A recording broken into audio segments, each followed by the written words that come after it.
Good afternoon. We're here today with our Advocacy Corner. This is our first segment. I am Cameron Moore, Executive Officer with the Wilmington-Cape Home Builders Association. And joining me today from our Advocacy Partnership with BASE is Tyler Newman, CEO. And we're going to quickly kind of go through a couple items as far as the legislative, the General Assembly, kind of what's going on up in Raleigh, and then kind of shift over to some local issues, more importantly the SUP and the special use permit. So with that, Tyler, what is happening at the General Assembly? We've obviously had a couple of turnovers for some new faces. We've got a lot of folks up there that obviously support our industry. But so who are the two new faces that we're looking at this session? So the General Assembly came back in session really in the last 2 weeks.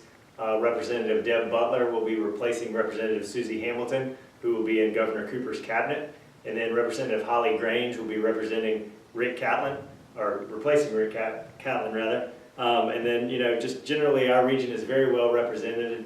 Senator Rabin from Brunswick County does a great job for us. So we've got a lot of folks that understand the housing industry, economic development, and the importance of our region. Sure. One thing about Senator Rabin to note too is that he actually is serving as the Senate Rules Chair this General Assembly session, which is obviously a very powerful committee appointment. Is there any others out there that are kind of serving in some of those leadership capacities and roles? You know, you have Senator Michael Lee, Representative Ted Davis, both serving on important committees.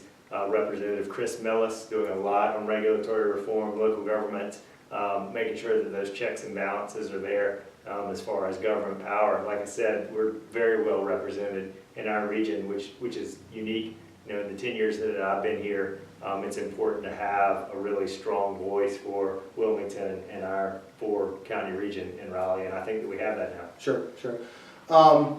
Well, obviously the General Assembly is just kind of getting cranked up, so to speak. Committees and appointments and all of the filling of the seats has happened. And so over the next couple of weeks, you know, bills will really start to kind of come through the process. I know some bills have already been introduced, so we'll certainly keep you abreast of that. Switching over now to a little local issue, obviously last week the Planning Board here in New Hanover County had a very hot topic in front of them with the special use permit, something that out of your organization and through our partnership with BASE, we were certainly involved in. Talk a little bit about maybe that process, what got us to where we were at the vote last week, and kind of moving forward where we head from now. So the special use permit process, the revisions to that have been going on since 2011. There have been a couple of fits and starts and votes and things that didn't happen. The issue really is that you had a process that was not friendly to potential investment, and the business community wanted to change that. So BASE has partnerships with the Wilmington Chamber as well as the Wilmington Home Builders Association.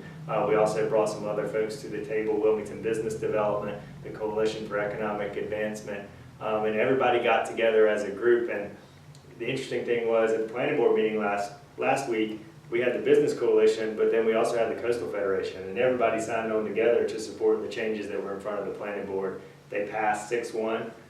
It improves the process, it streamlines the process, it makes it better for businesses to come to New Hanover County, so that's a big deal. The next step in that process will be a vote by the commissioners in March. I think we should have really good support at that level, and we'll have some positive changes to hopefully encourage some more investment from larger businesses in the region. Sure, sure. Well, I know one of the biggest items in that from the HBA side we looked at was we're having issues obviously with the cement and really cement manufacturing companies. We've got a couple companies, obviously members out there that have those already. We want to make sure if they go through an expansion process, they were not going to kind of be pinched in that process as far as a special use permit. And so we appreciate what you've done. Again, this is our first segment of the Advocacy Corner. We appreciate you joining us today. You'll see this monthly. And for all the updated information on our Governmental Affairs program as far as BASE and what Tyler's working on for all the folks that he represents, certainly check out our toolbox. You can go online and click on the toolbox icon, and from there it'll take you right to it. It is a monthly publication. It has everything that Tyler's working on, all sorts of different folks that he is representing. With that, thank you, and Tyler, appreciate you being with us today. Certainly. Thank you much.